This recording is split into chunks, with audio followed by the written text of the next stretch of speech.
ಸ್ನೇಹಿತರೆ ನಮಸ್ಕಾರ. ವಾರ್ತಾ ಇಲಾಖೆ ಈಗ ಇತ್ತೀಚೆಗೆ ಏಪ್ರಿಲ್ 26ರಿಂದ 28ರವರೆಗೂ ದಕ್ಷಿಣ ಕನ್ನಡ, ಉಡುಪಿ ಮತ್ತು ಮಂಗಳೂರಲ್ಲಿ ಭಾರಿ ಮಳೆ ಆಗುತ್ತೆ ಅಂತ ಈಗಾಗಲೇ ವಾರ್ತಾ ಇಲಾಖೆಯವರು ತಿಳಿಸಿದ್ದಾರೆ. ನಮ್ಮ ರೈತರು, ನಮ್ಮಂತಹ ಜನ ಸಾಮಾನ್ಯರು ಇದನ್ನೇ ಬಿಲೀವ್ ಮಾಡಿಕೊಂಡು ಇದನ್ನು ನಂಬಿ ಕೃಷಿಗಳನ್ನು ಮಾಡುವಂಥದ್ದು ಅಥವಾ ಬಿತ್ತನೆಯನ್ನು ಆ ಸಮಯದಲ್ಲಿ ನಿಲ್ಲಿಸುವಂಥದ್ದು ಅಥವಾ 4 ದಿನ ಮುಂಚಿತವಾಗಿ ಬಿತ್ತನೆ ಮಾಡುವಂಥದ್ದು, ಹೀಗೆ ಮಾಧ್ಯಮವನ್ನು ನಂಬಿ ನಮ್ಮ ರೈತರು ಇದ್ದಾರೆ. ಆದರೆ ಈ ರೀತಿ ಇದು ಮಿಸ್ಗೈಡ್ ಆಗುತ್ತೆ. 25ನೇ ತಾರೀಕಿನಿಂದ 25 ಅಲ್ಲ, ಏಪ್ರಿಲ್ 26ರಿಂದ 28ರಲ್ಲಿ ಭಾರಿ ಮಳೆ ಬರುತ್ತೆ ದಕ್ಷಿಣ ಕನ್ನಡ, ಉಡುಪಿ, ಮಂಗಳೂರಲ್ಲಿ ಅಂತ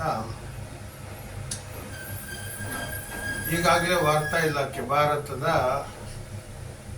ವಾರ್ತಾ ಇಲಾಖೆ ತಿಳಿಸಿದೆ. ಆದರೆ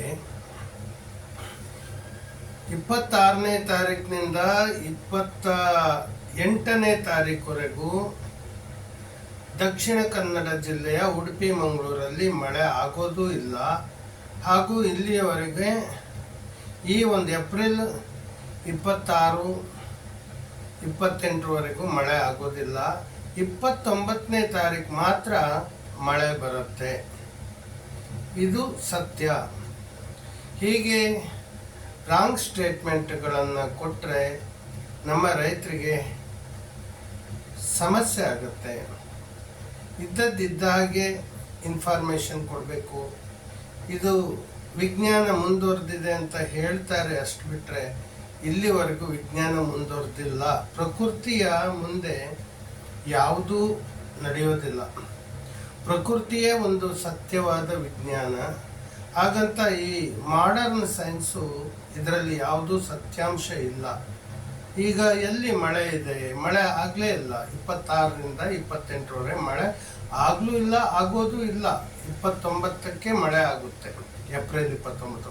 ಹಾಗೆಯೇ ಹಿಂದೆ ಅನೌನ್ಸ್ ಸಹ ಈಗ ಸಾಧಾರಣ ಮಾರ್ಚ್ 27ನೇ ತಾರೀಕು ಮಳೆ ಆಗಿದೆ. ಅದಕ್ಕಿಂತ ಮೊದಲು ವರ್ತಮಾನ ಇಲಾಖೆ ಯಾಕೆ ತಿಳಿಸಲಿಲ್ಲ? ಈಗಲೂ ಹಾಗೆಯೇ ಏಪ್ರಿಲ್ 28ರವರೆಗೆ ಮಳೆ ಅಂತ ಹೇಳಿದೆ. ದಕ್ಷಿಣ ಕನ್ನಡ ಜಿಲ್ಲೆ, ಉಡುಪಿ, ಮಂಗಳೂರಲ್ಲಿ ಮಳೆ ಇನ್ನೂವರೆಗೂ ಆಗಿಲ್ಲ. ಆದರೆ 29ಕ್ಕೆ ಮಳೆ ಆಗುತ್ತೆ, ಇದು ಕನ್ಫರ್ಮ್. ಹಾಗಾಗಿ ಪ್ರಕೃತಿಯ ಮುಂದೆ ಈ ಒಂದು ವಿಜ್ಞಾನ ಸತ್ಯಾಂಶವನ್ನು ಹೇಳೋದೇ ಇಲ್ಲ, ಸುಳ್ಳಾಗಿರುತ್ತೆ. ಹೇಳಿದ್ದೆಲ್ಲವೂ ಸುಳ್ಳಾಗಿದೆ ಈಗಾಗಲೇ. ಹಾಗೆ ಸುಳ್ಳು ಸ್ಟೇಟ್ಮೆಂಟನ್ನು ಕೊಟ್ಟರೆ ನಮ್ಮ ರೈತರು ಏನು ಮಾಡಬೇಕು? ಈ ರೀತಿ ಈ ಒಂದು ವಾರ್ತಾ ಇಲಾಖೆ, ಹವಾಮಾನ ವರದಿ ಇಲಾಖೆ ಈ ರೀತಿ ರಾಂಗ್ ಸ್ಟೇಟ್ಮೆಂಟ್ಗಳನ್ನು ಕೊಡಬಾರ್ದು. ಕೊಡೋದಾದರೆ ಸರಿಯಾದ ಸ್ಟೇಟ್ಮೆಂಟ್ಗಳನ್ನು ಕೊಡಬೇಕು. ಇದು ಏಪ್ರಿಲ್ 26ರಿಂದ 28ರವರೆಗೂ ದಕ್ಷಿಣ ಕನ್ನಡ ಜಿಲ್ಲೆಯಾದಂಥ ಉಡುಪಿ ಮತ್ತು ಮಂಗಳೂರು ಜಿಲ್ಲೆಗಳಲ್ಲಿ ಮಳೆ ಆಗೋದಿಲ್ಲ. 29ಕ್ಕೆ ಮಳೆ ಆಗುವ ಸಾಧ್ಯತೆ ಇದೆ. ಹರಿ ಓಂ, ನಮಸ್ಕಾರಂ. ಅಹಿಂಸಾ ಪರಮೋ ಧರ್ಮ, ವಿಶ್ವ ಜೀವ ಸಂಕುಲ ಧರ್ಮ, ವೃಕ್ಷೋ ರಕ್ಷತಿ ರಕ್ಷಿತ, ಸತ್ಯಮೇವ ಜಯತೆ.